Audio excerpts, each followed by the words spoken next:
ज्ञानाञ्जनशलाकया चक्षुरुन्मिलितं येन तस्मै श्रीगुरवे नमः। नमो विष्णुपदाय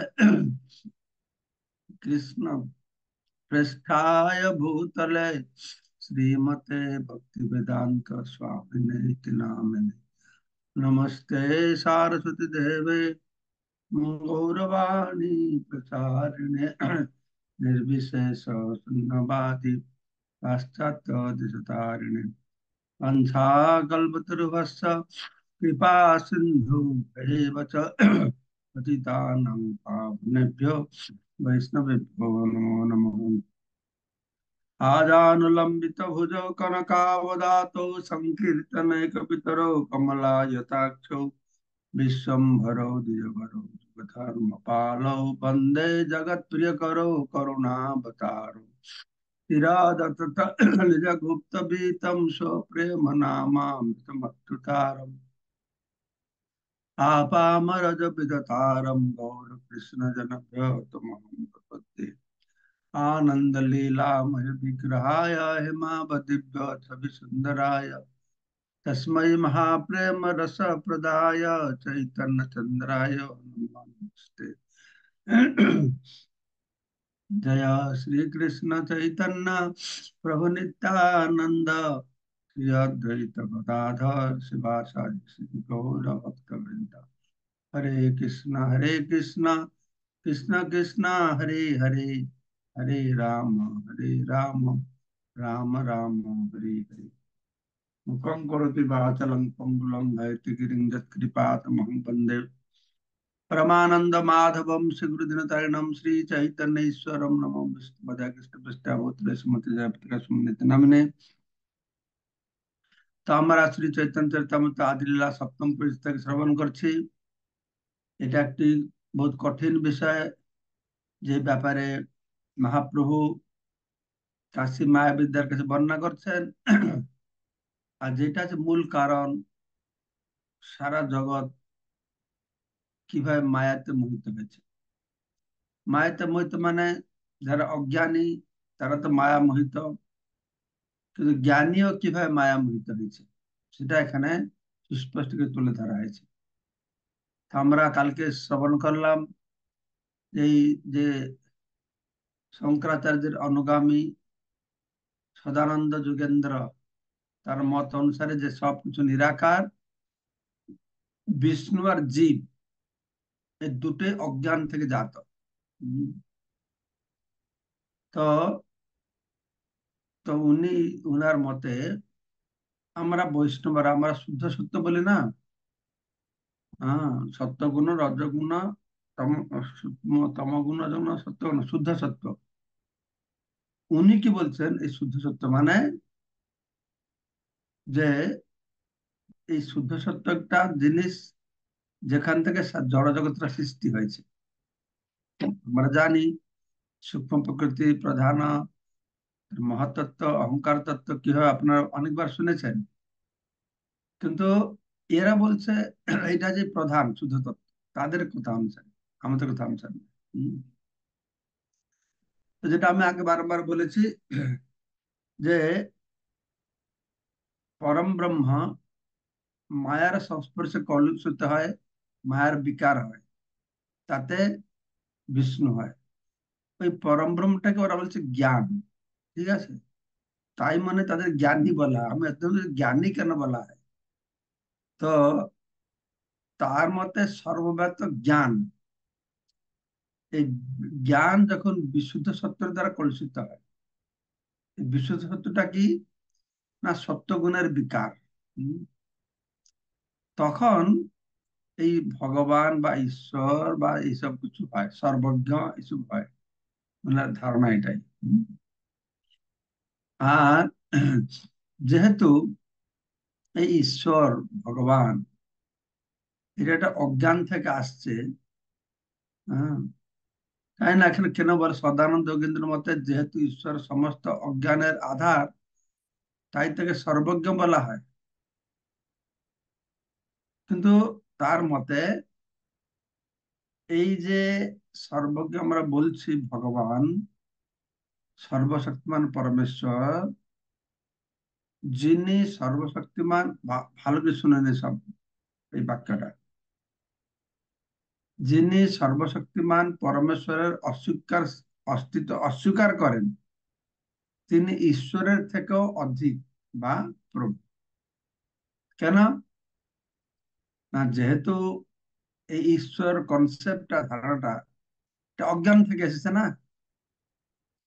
তো সেই জন্যই যারা বুঝতে পারবে, হম, বা তার অস্তিত্বকে অস্বীকার করবে, তারাই আরো শ্রেষ্ঠ।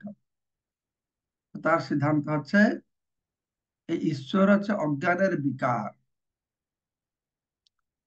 এবং জীব অজ্ঞানের আবরণে আচ্ছাদিত।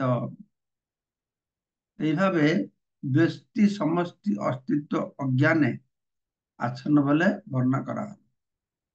ব্যষ্টি আর সমষ্টি, জীব হচ্ছে ব্যষ্টি, ভগবান হচ্ছেন সমষ্টি, সবাইকে নিয়ে ভগবান, তাই জন্য সমষ্টি, এরকম আমি বুঝেছি। হম। তো সেই জন্য তারা এই সিদ্ধান্ত করে যে আমাদের সম্পূর্ণ বিপরীতটা তারা করে। তাদের মতটা কি না, পরমেশ্বর ভগবান তার নিত্য সেবক রূপে যে জীব, বৈষ্ণবরা এটা মনে করে ভগবান সেব্য, আমরা সেবক, তিনি বিভু, আমরা অনু। এরা বলছে এটা অজ্ঞান থেকে প্রস্তুত হয়েছে, জ্ঞানের অভাবের দরুন বৈষ্ণবরা এরকম মনে করছে। হম। কিন্তু আমরা সমাজ শাস্ত্রে দেখছি, ভগবত গীতায় দেখছি, হম, তো হম, সমস্ত আচার্যরা এই নিত্য সত্যকে প্রতিষ্ঠা করেছে। কিন্তু মায়াবাদীরা এই যে মায়া অপহৃত জ্ঞান, মায়ার দ্বারা তাদের জ্ঞান অপহরণ হয়েছে। কোন মায়া? না মহামায়া, মহামায়ার কোন অংশ? না আবরণাত্মিকা মায়া শক্তি। হম। সেই জন্য তারা ভগবানের অস্তিত্বকে মানতে চায় না, বা যদিও মানে তারা মনে করে ভগবান হচ্ছেন মায়ার বিকার। হম। এইগুলো হচ্ছে কি আসুরিক ভাবের বৈশিষ্ট্য। সারং ভট্টাচার্যের সঙ্গে মহাপ্রভু আলোচনা হয়েছিল, তিনিও ছিলেন শঙ্করপন্থী। সারং ভট্টাচার্যের সঙ্গে আলোচনায় তার থেকে আরো অনেক বোঝা যাবে। সার্বভৌম ভট্টাচার্যের সঙ্গে আলোচনা এবং মহাপ্রভু যে প্রকাশন সঙ্গে আলোচনা করেছেন, এই দুটোকে মিশিয়ে আমরা মায়াবতীকে আরো ভালোভাবে বুঝতে পারি। আহ, তো মহাপুরুষ বলেছেন যে সার্বভৌম ভট্টাচার্যের কাছে, জীবের নিস্তার লাগি সূত্র কইল ব্যাস, মায়াবাদী ভাষ্য শুনিলে হয় সর্বনাশ। জীবের নিস্তার জন্য সূত্র কইল, সূত্র মানে বেদান্ত সূত্র, ব্রহ্মসূত্র। কিন্তু মায়াবাদী শারীরিক ভাষ্য, সেটা শ্রবণ করলে সর্বনাশ হবে। এই জন্য যখন কাশিটি মায়াবাদী সন্ন্যাসী জিজ্ঞেস করলো, তুমি ভগবানের নাম করো, ভগবত প্রেম ঠিক আছে, বেদান্ত কেন পড়ো না? তিনি সোজা বলে দিয়েছেন, বেদান্ত ঠিক আছে, ভাষ্যটা ঠিক নেই। সেই কথা তিনি সার্বভৌম ভট্টাচার্যকে বলেছিলেন। 7 দিন ধরে সার্বভৌম ভট্টাচার্য মহাপুরুষকে বেদান্ত শোনালো, মহাপুরুষ চুপচাপ বসে শুনছেন। কি ব্যাপার? বলছে হুঁ গু, প্রশ্ন জিজ্ঞাসা করছে না, কি ব্যাপার, তুমি সব বুঝতে পারছো? কি বুঝতে পারছো না? আমি তো শ্লোকগুলো সব বুঝতে পারছি, সূত্রটা সব বুঝতে পারছি, তুমি তো ব্যাখ্যা বুঝতে পারছো না। তো ব্যাখ্যা বুঝতে পারে না, তাহলে ব্যাখ্যা সব ভুল, ভুল ব্যাখ্যা। হম। তো এই জড়জগতের বন্ধন থেকে বদ্ধ জীবদের মুক্ত করার জন্য ব্যাসদেব বেদান্ত সূত্র প্রণয়ন করেছিলেন। কিন্তু শঙ্করাচার্য সেই বেদান্ত সূত্রের মন গড়া ভাষ্য রচনা করে মানব সমাজে প্রভূত ক্ষতি সাধন করেছেন। কেননা তার মায়াবাদ ভাষ্য শুনলে সর্বনাশ হয়। বেদান্ত সূত্রে স্পষ্ট ভাবে ভগবত ভক্তির পন্থা অবলম্বন করার নির্দেশ দেওয়া হয়েছে। মায়াবাদের পরমেশ্বর ভগবানের চিন্ময় রূপকে গ্রহণ করতে অস্বীকার করে, এবং তারা স্বীকার করতে চায় না যে পরমেশ্বর ভগবান থেকে জীবের স্বতন্ত্র অস্তিত্ব আছে। তো মায়াবাদীদের আমাদের মধ্যে এটা ফারাক হচ্ছে। মায়াবাদীরা তারা ভগবানের রূপকে চিন্ময় বলে গ্রহণ করে না, মায়া বলে গ্রহণ করে মায়াবাদী। আর তারপরে কি, তারা স্বীকার করতে চায় না পরমেশ্বর ভগবান জীব থেকে স্বতন্ত্র অস্তিত্ব রয়েছে। তারা জীব ভগবানকে এক মনে করে, তারা অদ্বৈতবাদী হল। আমরা দুটো মনে করি, আবার দ্বৈতবাদী হলো।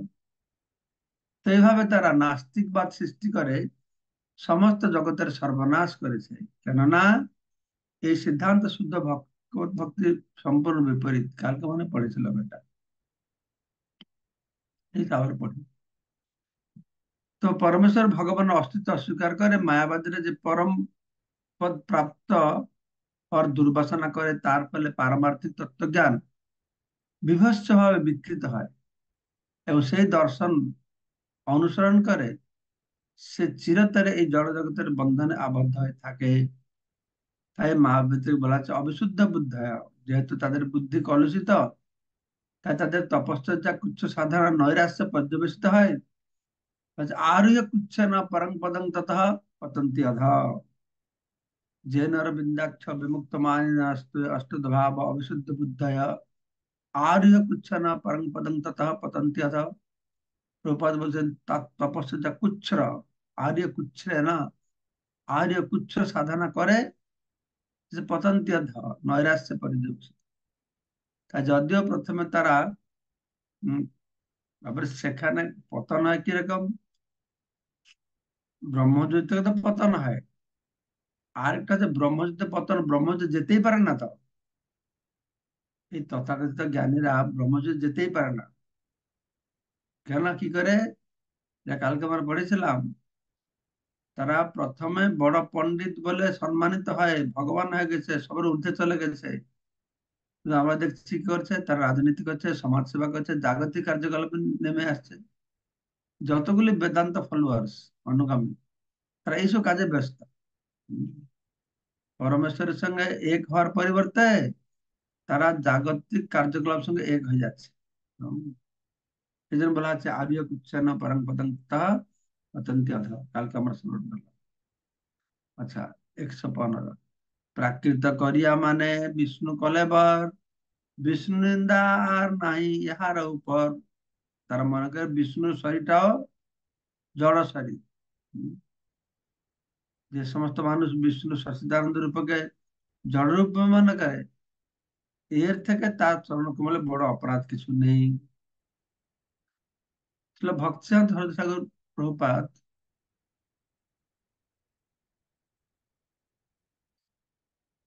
বিশ্লেষণ করেছেন যে পরম তত্ত্বের সবিশেষ রূপেই বিষ্ণু তত্ত্ব এবং যে জড়া প্রকৃতি এই বিশ্বকে প্রকাশ করে, তা হচ্ছে বিষ্ণুর শক্তি। পরম তত্ত্বের সবিশেষ রূপ, পরম তত্ত্বের তিনটে স্বরূপ আছে। এটা নির্বিশেষ, যেখানে শক্তির অভিব্যক্তি নেই, যেখানে বৈচিত্র্য নেই, সেটাও আছে। আর তার সবিশেষ রূপ বিষ্ণু রূপ রয়েছে, নারায়ণ রূপ রয়েছে, আর মাঝে পরমাত্মা রূপ রয়েছে, আংশিক প্রকাশ। আর এই জড়জগতের সৃষ্টি হচ্ছে এটা কি, না সে ভগবানের শক্তি। তো শক্তি শক্তিমান অভিন্ন, তাই তাকে বলা অদ্বয়। দুটো নয়, এক। তারা এক, শক্তি শক্তিমান এক। সূর্য সূর্য কিরণ দুটো আলাদা নয়, আলাদা আর এক। তাই অচিন্ত ভেদাভেদ। জড়া প্রকৃতি বা মায়া হচ্ছে ভগবানের শক্তি মাত্র। এটা হচ্ছে ভগবানের শক্তি, যে শক্তির মাধ্যমে ভগবান এই জগৎ সৃষ্টি করছেন। মূর্খ মানুষেরা সিদ্ধান্ত করে যে ভগবান যেহেতু নিজেকে নির্বিশেষ রূপে বিস্তার করেছেন, তাই তার কোনো স্বতন্ত্র অস্তিত্ব নেই।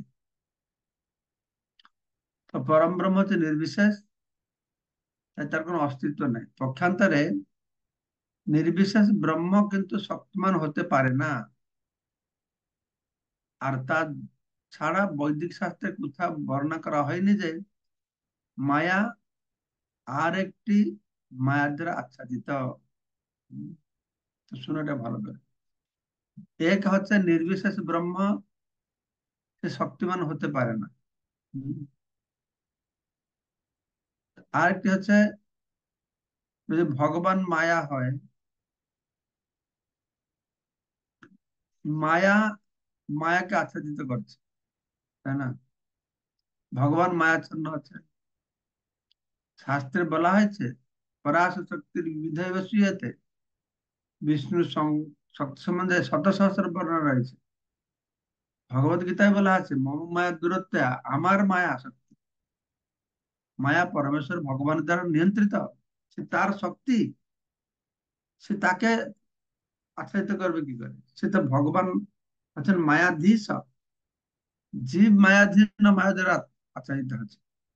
তো ভগবান আছেন মায়াধীশ, কিন্তু তারা বলছে কি না এই ভগবান তো মায়া থেকে সৃষ্টি হয়েছে।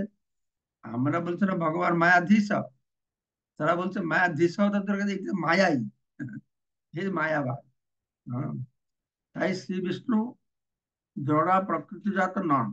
হুম, বেদান্ত সূত্রের প্রথমেই জন্মাদেশে যত বলা হলো, শ্লোকে নির্মিত হলো জড়া প্রকৃতি ও পরম ব্রহ্মের প্রকাশ যত, মানে সবকিছু, যা কিছু, সবকিছু জন্ম আদি অস্য, অস্য মানে এই ভৌতিক জগৎ, যত মানে যা থেকে সৃষ্টি হলো, সে তো পরম ব্রহ্ম, জড় জগৎ তার থেকে সৃষ্টি হয়েছে।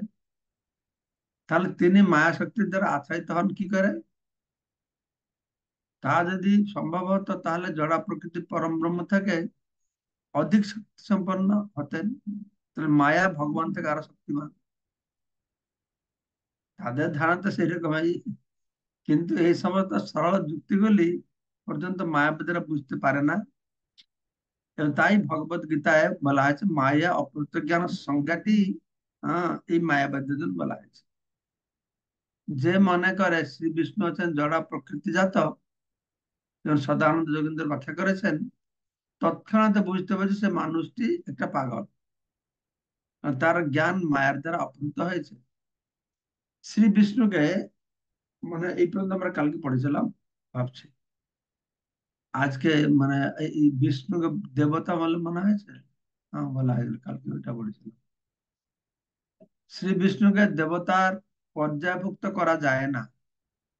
যে সমস্ত মানুষ মায়াবাদের দ্বারা বিভ্রান্ত হয়, অজ্ঞানের অন্ধকারে নিমজ্জিত, তারাই শ্রী বিষ্ণুকে একজন দেবতা বলে মনে করে। পঞ্চদেবতা যেরকম শঙ্করাচার্য বিষ্ণু, বৈষ্ণব, শাক্ত, শৈব, গণপত্য, সৌর্য পূজা ইন্ট্রোডিউস করেছেন, এই একজন দেবতা। হ্যাঁ, না দেবতা নন। ওম তদ বিষ্ণু পরমম পদম সদা পশ্যন্তি সূরয়। ভগবান দেবতা হলো কি করে বিষ্ণু? কেননা দেবতারা তো তার পরম পদকে আরাধনা করছে। তত্ত্বজ্ঞানীরা সর্বদাই পরমেশ্বর শ্রী বিষ্ণুর পরম পদকে দর্শন করছে। সদা পশ্যন্তি সূরয়। তো এই মন্ত্র ভগবত গীতাতে প্রতিপন্ন হয়েছে। ভগবান বলেছেন মতঃ পরতর নান্যাৎ কিঞ্চিৎ অস্তি ধনঞ্জয়, কৃষ্ণ আর বিষ্ণু থেকে আর পরতর তত্ত্ব কিছু নেই। তিনি হচ্ছেন অসম্বর্ধ, তার সমান কেউ নেই, তার উপরে হওয়া দূরে থাকুক, ন সম ন ঊর্ধ্ব। তাই যাদের জ্ঞান মহাচ্ছন্ন হয়েছে তারাই কেবল শ্রী বিষ্ণুকে একজন দেবতা বলে মনে করে।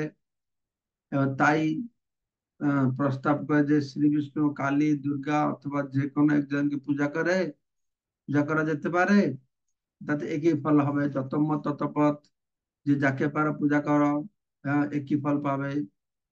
কিন্তু এই মূঢ় সিদ্ধান্ত ভক্তি ভগবত গীতায় স্বীকৃত হয়নি। হুম, এটা যে মূর্খ সিদ্ধান্ত, এটা স্পষ্ট ভাবে বলা হয়েছে জানতি দেবব্রতা দেবান, মৃত্যুন জানতি পৃথিবতা ভূতানি জানতি ভূতিজা, জানতি মজাজি নপিমাং।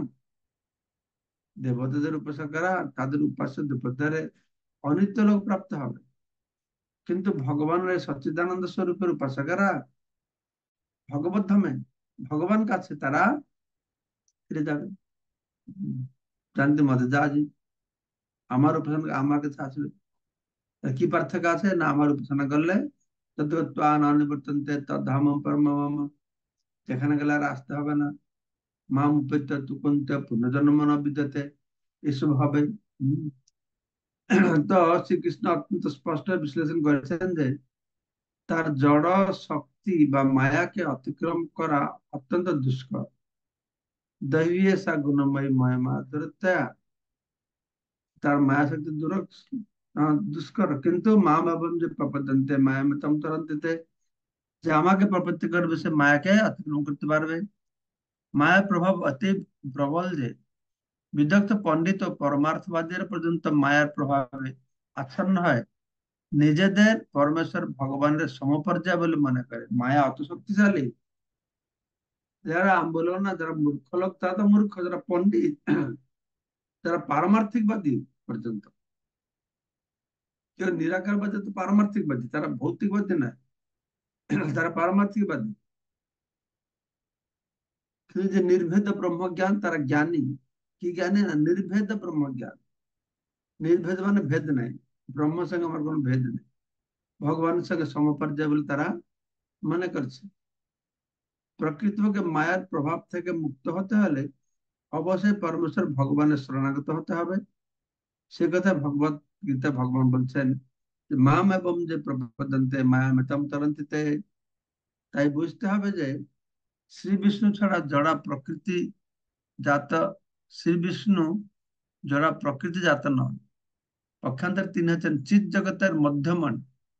শ্রী বিষ্ণুর কলেবর প্রাকৃত বলে মনে করা অথবা তাকে দেবতাদের সমপর্যায়ভুক্ত করা সবচেয়ে অপরাধ। মায়াবাদীরা কি করে না, প্রাকৃত বলে মনে করে, ভগবানকে মায়া বলে মনে করে, আরো দেবতাদেরকে সমান করে দিয়েছে। বিষ্ণু নিন্দা এবং শ্রী বিষ্ণুর শ্রী পাদ পদ্মের প্রতি অপরাধী জনেরা কখনোই পারমার্থিক জীবনে উন্নতি সাধন করতে পারে না। তাদের বলা হলো মায়া, মায়া অপহৃত জ্ঞান, অর্থাৎ যাদের জ্ঞান মায়ের দ্বারা অপহৃত হয়েছে। যে মনে করে যে শ্রী বিষ্ণুর কলেবর তার আত্মার মধ্যে পার্থক্য রয়েছে, তাহলে বুঝতে হবে যে সে অজ্ঞানের গভীর অন্ধকারে নিমজ্জিত রয়েছে। এই কথা আগে আমরা অনেকবার আলোচনা করেছি। আমাদের শরীর আছে, শরীরের মধ্যে দুটো আত্মা আছে, জীবাত্মা পরমাত্মা। আমি হচ্ছে জীবাত্মা, আর ভগবান পরমাত্মা রূপে এই জীবাত্মার কাছে আমার হৃদয়ে অবস্থান করে, হৃদদেশে ঈশ্বর সর্বভূতানাং হৃদদেশে অর্জুন তিষ্ঠতি। কিন্তু ভগবানের মধ্যে সেরকম নয়। ভগবানের শরীরে দুটো আত্মা নাই, আত্মা পরমাত্মা দুটো নাই। আরে দুটো আত্মা থাকবে নাকি, কোনো আত্মাই নেই। ভগবানের শরীরে কোনো আত্মাই নেই বর্ণনা অনুসারে, কেননা তার শরীরটা পুরোই চিন্ময়, এটা পুরোই চিন্ময়। আমাদের শরীরে দুটো আত্মা আছে, এটা সুস্পষ্ট ভাবে 13 অধ্যায় বর্ণনা করা হয়েছে। ওটা ভগবত গীতায় 13দশ অধ্যায় থেকে আমরা জানতে পারছি। ভগবান শরীরে আত্মা নাই, কেন আমাদের চিন্ময় আত্মা জড় শরীর, ভগবান কাছে শরীরটাই তো চিন্ময়, তো আলাদা আত্মা লাগে না, এই কথাই বলা হয়েছে। শ্রী বিষ্ণুর দেহ ও শ্রী বিষ্ণুর আত্মার মধ্যে কোনো পার্থক্য নেই, কেননা তারা হচ্ছেন অদ্বয় জ্ঞান। দেহ দেহের মধ্যে ভেদ নেই। এখানে দেহ দেহের মধ্যে ভেদ আছে। এই জড় জগতে জড় দেহ ও চেতন আত্মার মধ্যে পার্থক্য রয়েছে, কিন্তু চিৎ জগতে সবকিছু চিন্ময় ও সেখানে এইরকম কোনো পার্থক্য নেই। সেখানে আমরা বলছি এখানে জীবের মধ্যে জীবাত্মা পরমাত্মা আছে, শরীর আলাদা। ভগবানের মধ্যে জীবাত্মা পরমাত্মা নেই। কিন্তু চিন্ময় জগতে ভগবানের মধ্যে জীবাত্মা পরমাত্মা নেই তা নয়, কোন জীবের মধ্যেও জীবাত্মা পরমাত্মা বলে কিছু নেই। সেখানে এই আত্মাটাই, চিন্ময় আত্মাটাই শরীরের রূপ ধারণ করে। এখানে চিন্ময় আত্মাটা শরীর জড় শরীরের মধ্যে প্রবেশ করেছে, করে জড় শরীরটাকে সক্রিয় করছে। তো সেখানে এই আত্মাটাই গাছ হবে, আত্মাটাই মানুষ হবে, আত্মাটাই গাভী হবে, আত্মাটাই সম্পূর্ণ, তার ভিতরে একটা আত্মা পরমাত্মা বলে কিছু থাকবে।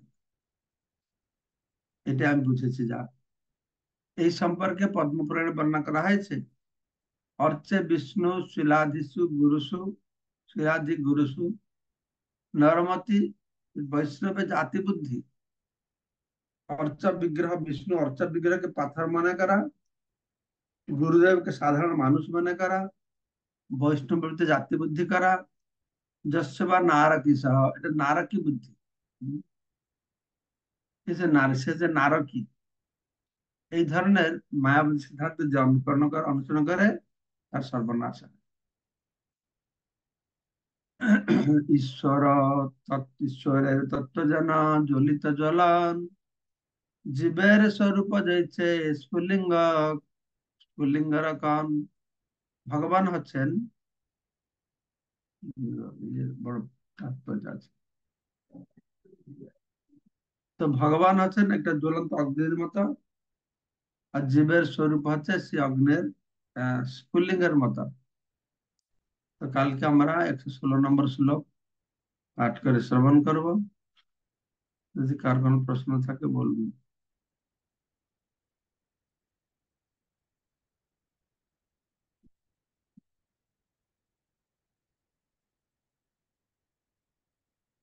কার কোনো প্রশ্ন আছে হাত তুলুন।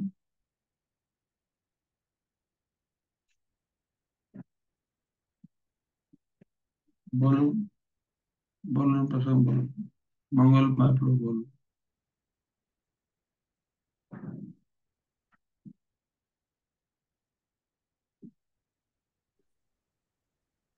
হরে কৃষ্ণ মহারাজ, দণ্ডবত প্রণাম।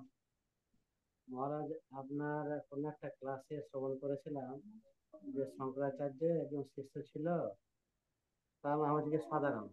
তো সদানন্দকে তিনি অধিক স্নেহ করতেন, তো আর সব গুরু ঘরে তার ইচ্ছা করতো।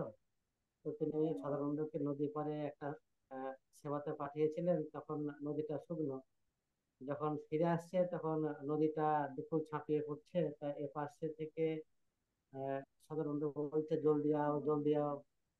তখন এই সদানন্দ নদীর বুকে তার পা রাখছেন এবং পায়ের মধ্যে পদ্ম ফুল ফুটে উঠছে। তো মহারাজ, এই সদানন্দই কি এই সদানন্দ যোগীন্দ্র না অন্য মহারাজ? আমি তো জানি না ওই সদানন্দ এই সদানন্দ কি না, কিন্তু এটা ঠিক শঙ্করাচার্যের প্রথম শিষ্যের মধ্যে সদানন্দ একজন ছিলেন। তাকে শঙ্করাচার্য ভালোবাসতেন, এই হতে পারেন তিনি। ঠিক আছে, হ্যাঁ। বিদ্যুৎ প্রভু বলুন।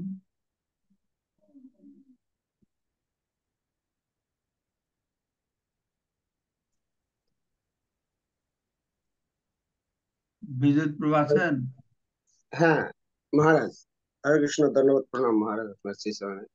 মহারাজ, এই শ্লোক থেকে বুঝতে পারলাম এরকম যে মায়াবাদীরা হচ্ছে ভগবানের আহ চিন্ময়ত্বকে স্বীকার করে না। আর দেখলাম যে যারা দেবতাদের পূজা করে বা এইভাবে মনে করে যে দেবতাদেরকে পূজা করলেও ভগবানের কাছে যাওয়া যাবে, তারা ভগবানের শ্রীচরণে অপরাধী। হ্যাঁ, তা এখন আমার প্রশ্ন হচ্ছে, আমরা অনেককে দেখি দেবতাদেরও পুজো করে, আবার পাশাপাশি ভগবান শ্রীকৃষ্ণকেও পরমেশ্বর ভগবান হিসেবে মানেন। তাহলে ওনারা কোন পর্যায়ে ভুক্ত? বেশিরভাগই তো এরকমই দেখি। ওরা যদি জানে দেবতাদেরকে আমরা পূজা করতে পারি, শ্রদ্ধা করতে পারি, ভক্তি করতে পারি, কিন্তু এটা জেনে যে তারা বিষ্ণুর সমপর্যায়ভুক্ত নন, হ্যাঁ। এই জ্ঞান থেকে আমরা দেবতাকে সম্মান করলে অসুবিধা নেই। আর আচ্ছা। আমরা যদি উম হ্যাঁ, দেবতারা ওরা সমান নয় কি দেবতা থেকে দেবতারা বিষ্ণুর সমান নয় কি হচ্ছে স্বতন্ত্র নয়, এই আচ্ছা। দুটো জানতে হবে।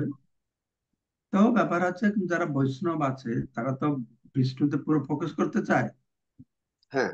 তারা দেবদেবীদেরকে পূজা করে না। তারা বৈষ্ণব করে না কিন্তু সম্মান করে। দেবদেবীদের পূজা করলে আবার ধ্যানটা ওদিকে চলে যাবে, তাদের ভগবান হুম। পূজা করে কিন্তু দেবদেবীদেরকে শ্রদ্ধা করে সম্মান করে। তারা তারা ভগবানের ভক্ত, এই জন্য। শক্তিমান আচ্ছা, প্রভু। হরে কৃষ্ণ, ধন্যবাদ প্রণাম মহারাজ আপনার শ্রীচরণে।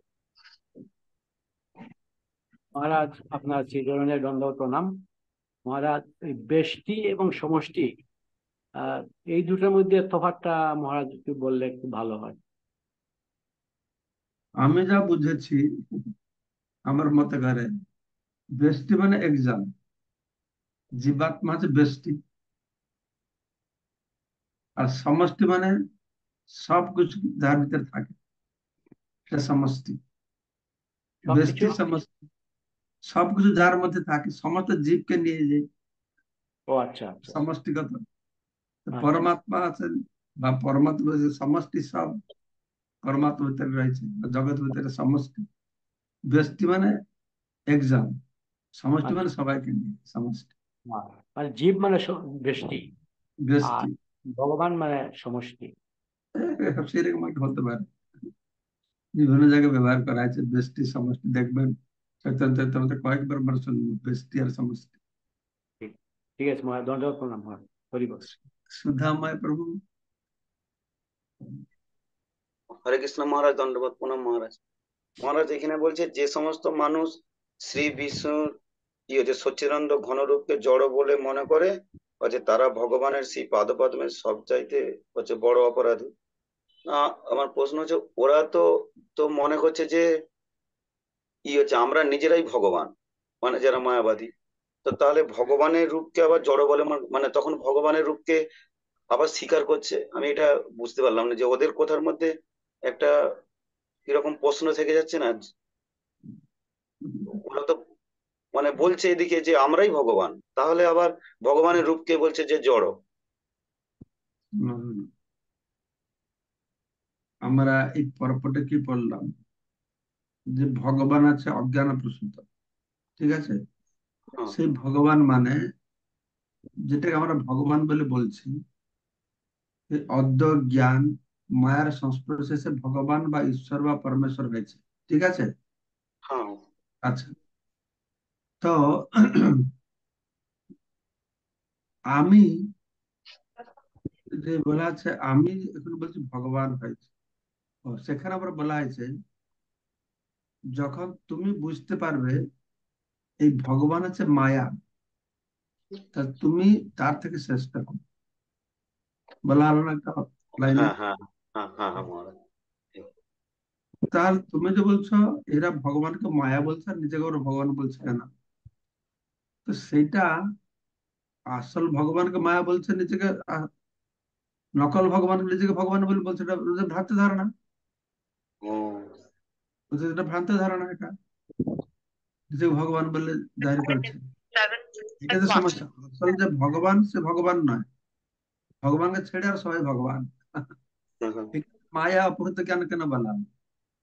মায়া অপহৃত কেন মানে যে ভগবান তাকে ছেড়ে আর সব ভগবান, ঠিক যে এরকম তারা বললে সর্বমিদম খলু ব্রহ্ম, সবকিছু ব্রহ্ম, ঠিক আছে?